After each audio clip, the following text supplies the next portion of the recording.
വിദേശ തൊഴിൽ പരിശീലനത്തിനും തൊഴിലവസരങ്ങൾക്കും little flower engineering institute Kalamassery. പഠിച്ചാൽ ജോലി ഉറപ്പാണ്. ഡീലിമിറ്റേഷൻ നടപടികളെ ഐക്യത്തോടെ ഇന്ത്യ മുന്നണി സംവിധാനം എതിർക്കുമ്പോൾ അതിൽ നിന്നും പ്രബല കക്ഷി എന്ന രീതിയിൽ DMK ഇറങ്ങിപ്പോയിട്ടുണ്ട്. എന്നാൽ ഡീലിമിറ്റേഷൻ നടപടികളുമായി ബന്ധപ്പെട്ട കാര്യത്തിൽ എങ്ങനെയൊക്കെ കോൺഗ്രസുമായി ഇനി സഹകരിക്കുമെന്നുള്ള കാര്യത്തിൽ DMK വ്യക്തതയൊന്നും പറഞ്ഞിട്ടില്ല.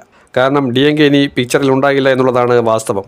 തമിഴക രാഷ്ട്രീയത്തിൽ DMKക്ക് ഇനി അധിക നാൾ നീണ്ടു നിൽക്കാൻ കഴിയില്ല. അത് സ്റ്റാലിൻ മനസ്സിലാക്കി കഴിഞ്ഞു. സ്റ്റാലിൻ്റെ മകനെ നിലവിൽ നിയമസഭയിലെ പ്രതിപക്ഷ നേതാവാക്കി എന്നുള്ളത് ശരിയാണ്. പക്ഷേ അടുത്ത തവണ പ്രതിപക്ഷത്ത് നേതാവാകാനുള്ള യോഗ്യത പോലും സ്റ്റാലിൻ്റെ പാർട്ടിക്ക് കിട്ടില്ല എന്നുള്ളതാണ് യാഥാർത്ഥ്യം.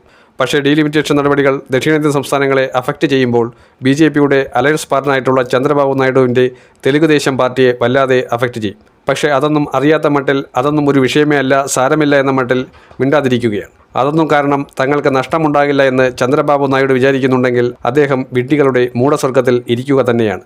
മറ്റു പാർട്ടികൾക്ക് 8ന്റെ പണി കൊടുത്തതുപോലെ എങ്ങനെയൊക്കെയാണോ BJP സഖ്യകക്ഷികളെ ഒന്നിനു മീതെ ഒന്നായി തുരുതുര തകർത്തെറിയുന്നത്. ശിവസേന ആയിക്കോട്ടെ, അതല്ലെങ്കിൽ ഐക്യജനതാദൾ ആയിക്കോട്ടെ, ആന്ധ്രാപ്രദേശിൽ TDPയെ പ്രവർത്തിക്കൊണ്ട് ഇത്തളപോലെ BJP പടർന്നു ബന്ധിക്കാൻ ശ്രമിച്ചുകൊണ്ടിരിക്കുകയാണ്. എന്നാൽ ശർമ്മയുടെ നേതൃത്വത്തിൽ, കോൺഗ്രസിൻ്റെ നേതൃത്വത്തിൽ രക്ഷാപ്രവർത്തനം എന്ന രീതിയിൽ ആകുന്നത്ര ജനങ്ങളിലേക്ക് ഇറങ്ങിച്ചെന്ന് നഷ്ടപ്പെട്ടു പോയ പ്രതാപം തെലങ്കാനയിൽ തിരിച്ചുപിടിച്ചതുപോലെ ആന്ധ്രയിലും കുറേയൊക്കെ തിരിച്ചുപിടിക്കാൻ കഴിയുമെന്ന പ്രത്യാശയോടെ മുന്നോട്ട് പോവുകയാണ്.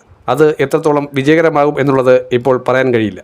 മൂന്നാം മുന്നണി സംവിധാനം എന്ന രീതിയിൽ മായാവതിയും ഇടതുപക്ഷ പാർട്ടികളും 2009 ലോക്സഭാ തെരഞ്ഞെടുപ്പിൽ ഒരു തട്ടിക്കൂട്ട് മുന്നണി സംവിധാനമുണ്ടാക്കി. അത്തരത്തിൽ ഒരു പരിപാടിയൊന്നും ഇന്ത്യയിൽ വർക്കൗട്ടാകില്ല. BJPയെ നേരിടാൻ കൂട്ടായ ഒരു മുന്നണി സംവിധാനം പ്രതിപക്ഷത്ത്, അതും ഐക്യത്തോടെ ഉണ്ടെങ്കിൽ മാത്രമേ ഇന്നത്തെ അവസ്ഥയിൽ BJPയെയും RSSന്റെ രാഷ്ട്രീയ അജണ്ടകളെയും നേരിടാൻ കഴിയുകയുള്ളൂ. കാരണം അത്രത്തോളം ശക്തി അവർക്കുണ്ട്. അവർക്ക് വലിയ രീതിയിലുള്ള ഫണ്ടിങ് ലഭിക്കുന്നുണ്ട്. ഇലക്ഷൻ കമ്മീഷനെ പല രീതിയിലും അവരുടെ ചട്ടുകമാക്കി വച്ചിരിക്കുന്നു എന്നുള്ളതും നമ്മൾ മനസ്സിലാക്കേണ്ട ഒരു കാര്യം തന്നെയാണ്. അതുകൊണ്ടാണ് കോൺഗ്രസ് നേതൃത്വം പല രീതിയിലും പല പാർട്ടികളോടും എതിരഭിപ്രായം ഉണ്ടായിട്ട് പോലും പരമാവധി സഹകരിച്ച് മുന്നോട്ട് കൊണ്ടുപോകാൻ ശ്രമിക്കുന്നത്.